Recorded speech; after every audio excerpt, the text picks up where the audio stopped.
Good morning. It's time to stop messing about. No more cutting. In my opinion, I'm lean enough. Insert the clip of me being lean enough. Yeah. I'm lean enough. In my opinion, the cut that I did, I'm lean enough. I got just under 90 kilos, which is perfect for me. Perfect. I don't need to get any leaner, in my opinion. Now, it would be silly to just hop straight into a bulk. It would be. And you would think, Dave, you can't just do that. And I won't. I actually won't. I'm gonna play a little bit safe this time, right? Just finish the cut. I don't want to just go from 2,500 calories to 5,000 calories. That would be silly, because I'm gonna run into a wall really quickly. I'm potentially gonna gain a load of fat really quickly. What's gonna happen is the diet change is gonna go as follows. Okay, so I've been having 2,500 calories every day for the last few weeks. I've added cardio in. What I'm gonna do is change the 2,500 calories, which is my deficit, which is a pretty steep deficit because I'm starving and I was losing weight like this, mate. So now I'm gonna go up to my roundabout maintenance, probably just under maintenance as well. I'm gonna bump it up to 3,500 calories. That should maintain my weight at around 91 kilos. That should be good for about 2, maybe 3 weeks, depending on how I feel, depending on how the lifts are going.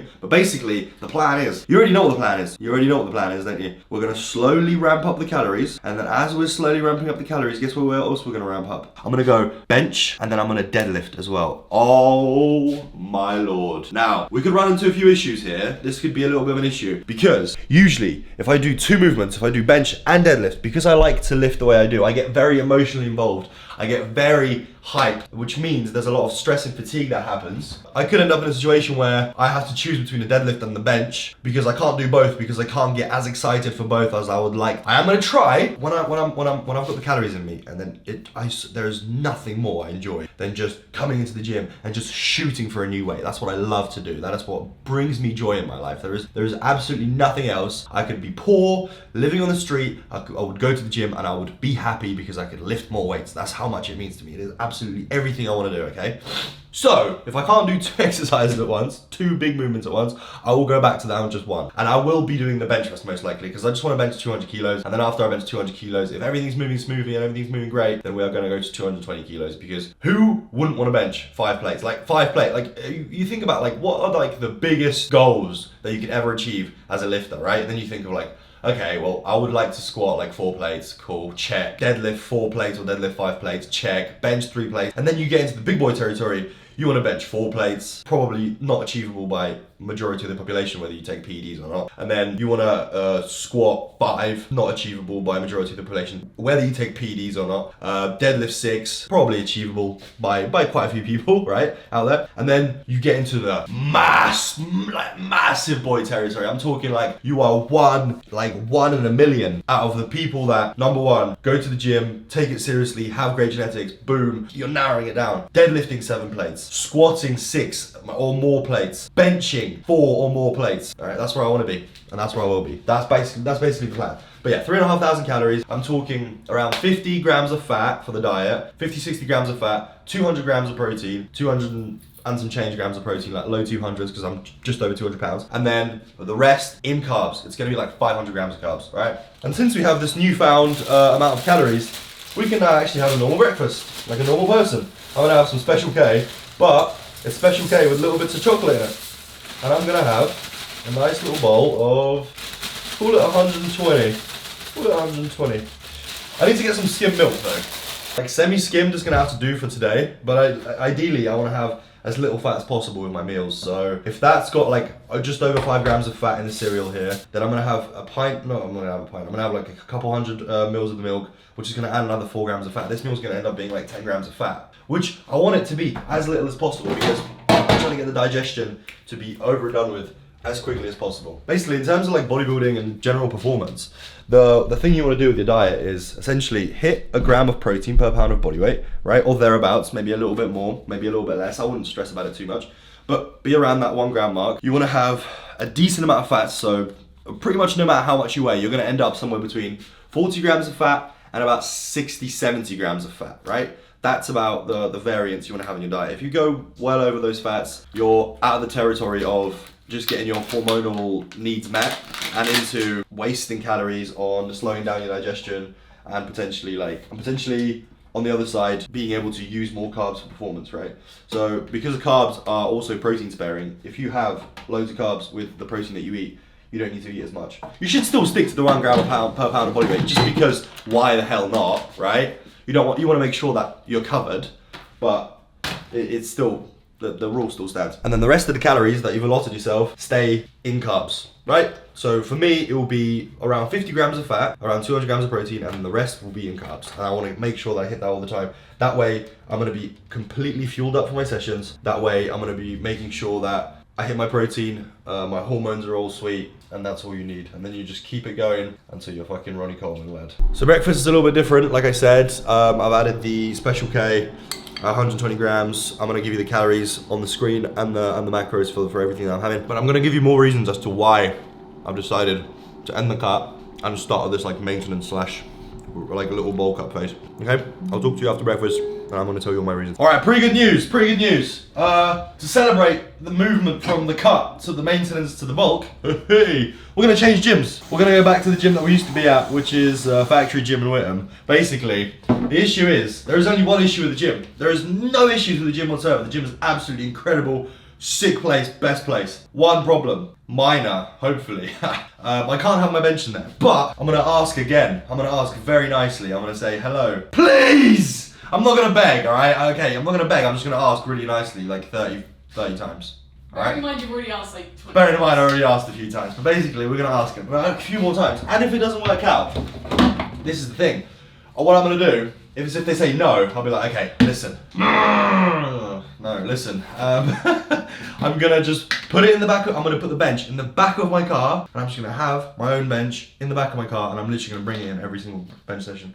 Who's gonna stop me? Do you know what I mean? If I can't keep it at the gym, I'm just gonna bring it in for my session, for my 2-hour slot that I'm gonna be in there, and just lift, and when I'm done, take it out, and that's it. And that's that. It's just a bench. Do you know what I mean? It will fit in the back of my car. I'm just gonna take it out and put it back in. It weighs nothing. It's got wheels. Do you know what I mean? I'll just take it.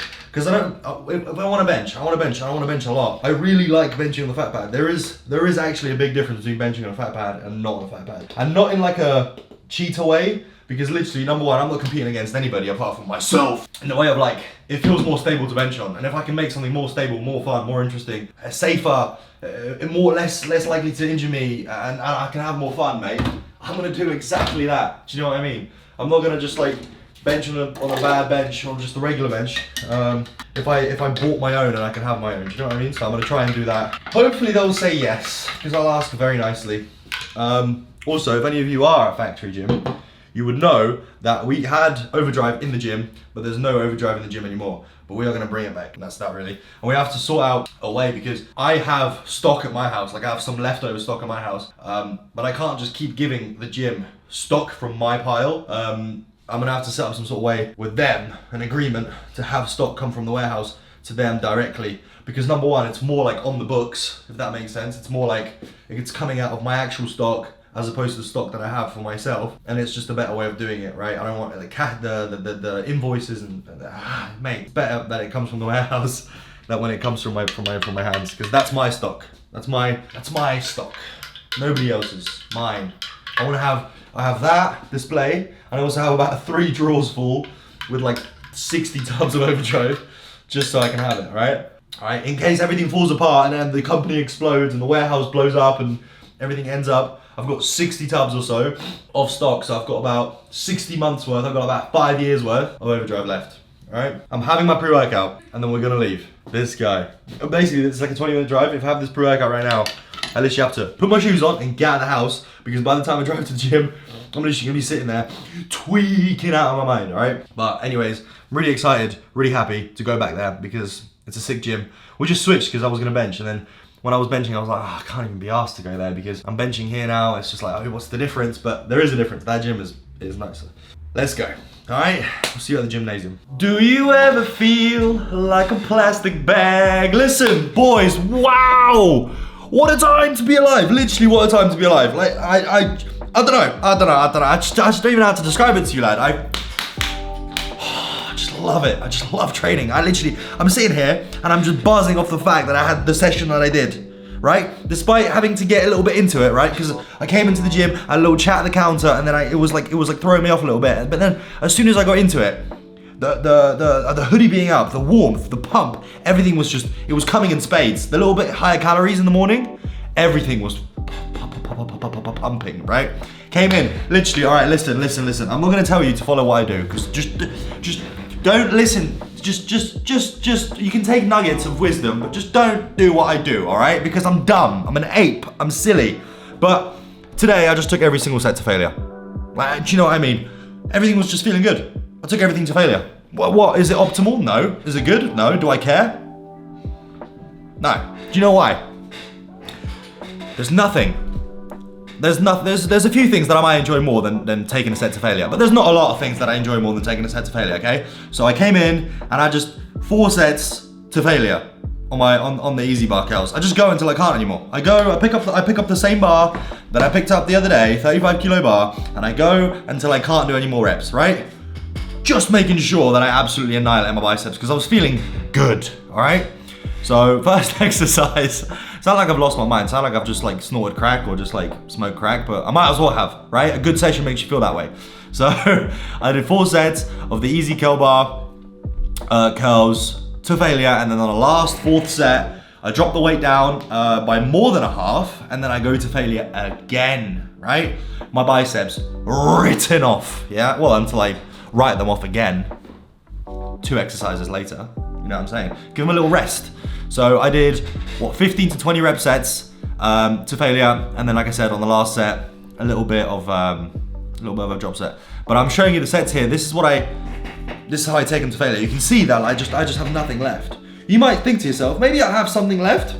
I guess maybe if I did extremely cheated reps and then negatives, but it gets to a point where there's just no point, lad. Those sets are enough to failure. Like, I even take breaks during my set to take a few breaths so I can keep going, right? Just making sure that I'm just taking it all the way.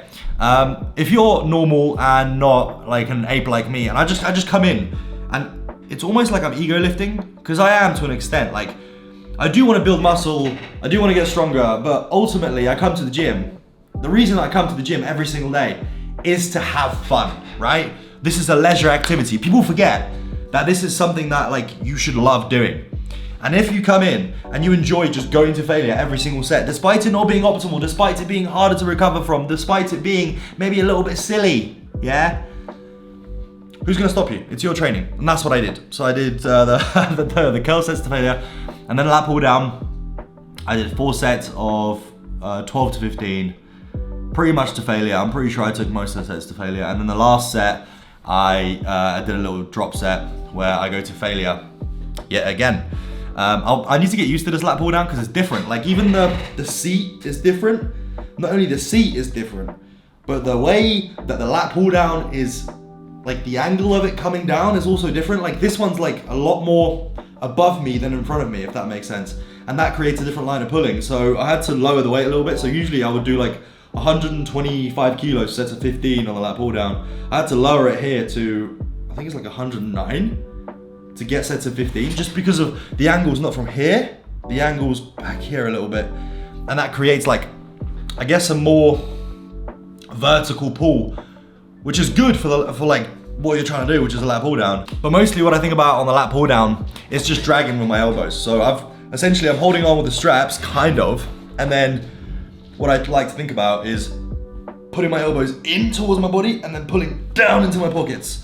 So you can do lat pull downs like this, where it's just sort of like you're pulling back, like not into your back pockets, not trying to keep it tucked in like this. You can sort of pull down, but I like to think about putting my elbows like this and then down, if that makes sense. Then I did 3 sets of 15 to 20 on the dumbbell curls, strapped in. Once again, I've got to get used to these dumbbells. Like, I know it's like little variables, but these little variables actually make somewhat of a difference. Like, these dumbbells are chunkier and they've got a thicker handle, which all of these things added make a little bit of a difference, right? But they felt really good. 3 sets, 15 to 20. On the last set, obviously I have to do a drop set. I wouldn't be me if I didn't do a drop set, because if I don't end up smoking my biceps completely to their absolute wit's end, they ain't growing, right? My biceps are already resistant to growing like crazy. And if you do have resistant body parts to growing, try different methods. Like, I know that for me, low volume, higher weights just won't cut it for the biceps. Like, they just won't. Some people are gonna tell you, like, do 2 sets, 2 failure, and go really heavy and do one top set, 1 back off set, and they'll all grow. For me, ain't working, lad. I've tried it. I've tried doing my biceps on push days. I've tried doing my biceps at the end of my pull sessions, at the beginning of my pull sessions. And at the beginning of my pull sessions, it seems to be working, and the higher volume seems to be working.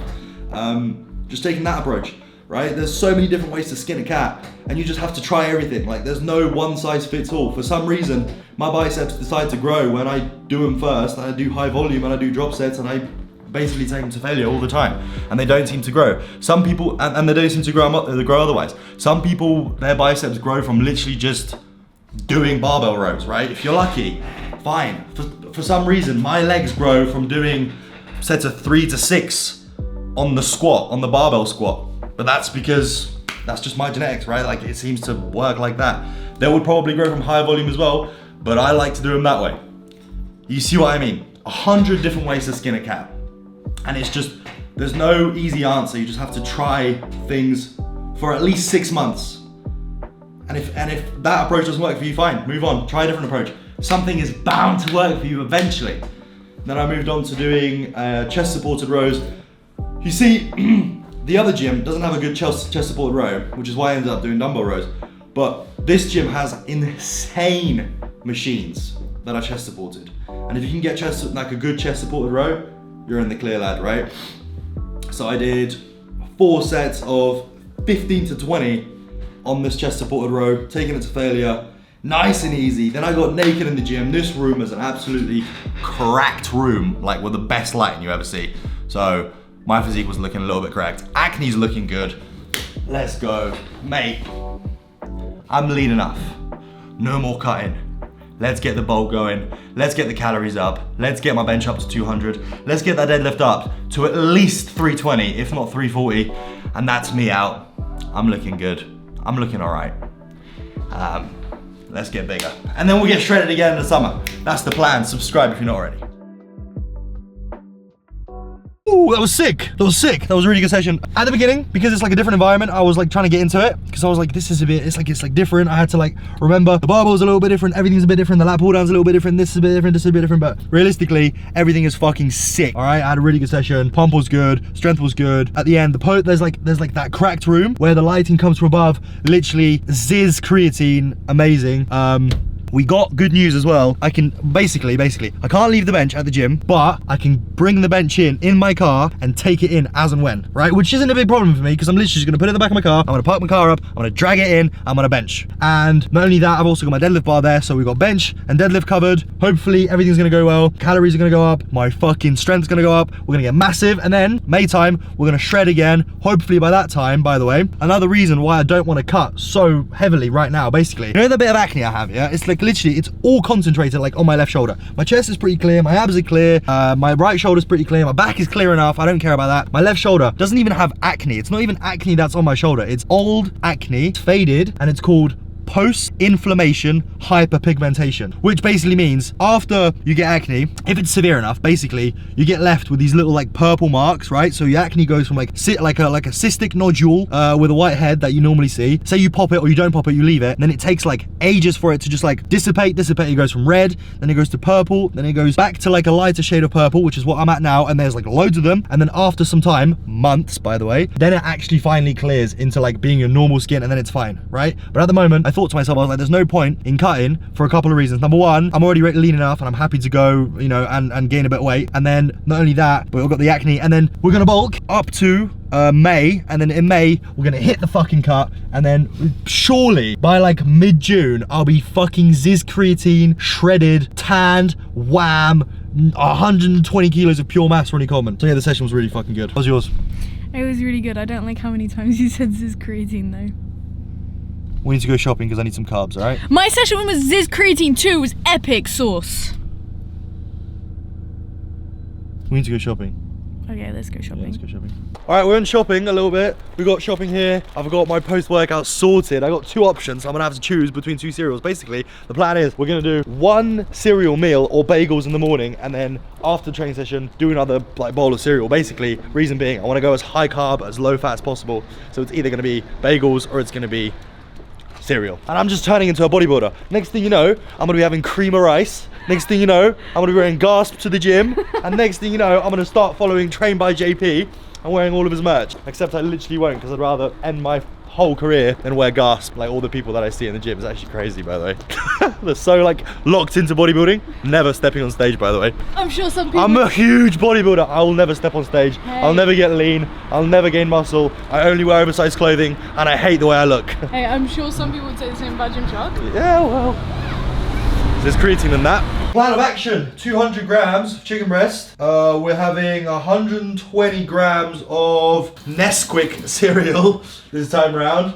So we're looking at these bad boys. I haven't had these since I was a child, mate. So hopefully they're gonna be busted. Literally just chicken breast, bit of seasoning on it. I'm not even bothered, to be completely honest, because I'm not like, I don't care. This is just the chicken breast is there as a necessity. And then I'm having skim milk with that as well. So 120 grams of Nesquik, which is looking at probably about 430 calories of cereal, about 90 grams of carbs or thereabouts, 50 grams of protein, and fat is probably gonna be like, I don't know, like 5, 6, 7 grams or something like that. So low fat, high carb, high protein, post-workout meal is exactly what you wanna do. So just replenish glycogen, and make sure that you're on your way to recover from your amazing training session, all right? All right, this is gonna be a first for me. Like actually, I haven't had skimmed milk in my life. Like I literally, no kidding, never ever have I had skimmed milk. I've always been either a whole milk connoisseur. I used to have a gallon of whole milk a day back in the day, or semi-skimmed. I've never gone skimmed, but if you want to be a proper bodybuilder, lad, like keeping it low fat, I don't think it actually makes that big of a difference. Like, I hope it still tastes like milk. I spoke to you about like the texture differences with the almond milk and stuff. I hope that doesn't repeat itself with the skim milk, but we're literally about to find out. All right, let's see if skimmed milk is any different. Tastes like milk to me. Let's go. That's the post-workout. Calories and macros are gonna be on the screen right there. I'll see you in a min when I've got something to say, because I don't have anything to say at the moment. All right, next meal is gonna be some chips. 500 grams of chips, regular rolled, a little bit higher fat, but I need some fat in my diet. Like I need 60 grams, it's gonna come from somewhere, right? So I've got 500 grams of chips, so half a kilo frozen weight chips, that's 720 calories. And I've got some chicken in the oven there, same deal as last meal, 200 grams of chicken, which is gonna be 50 grams of protein. With the chips, that's looking at like just under 1,000 calories for the meal. And then for my last meal, I'm literally gonna have bolognese. So it's gonna be 200 grams of pasta, dry weight, 200 grams of beef, 5%, and then 300 grams of bolognese sauce, which is literally just like Dolmio bolognese sauce, and that's gonna be it for my day of eating. If you enjoyed the video, please leave it a like. We're gonna see you tomorrow, all right? Because I upload every single fucking day, all right? Love you. I'll see you tomorrow.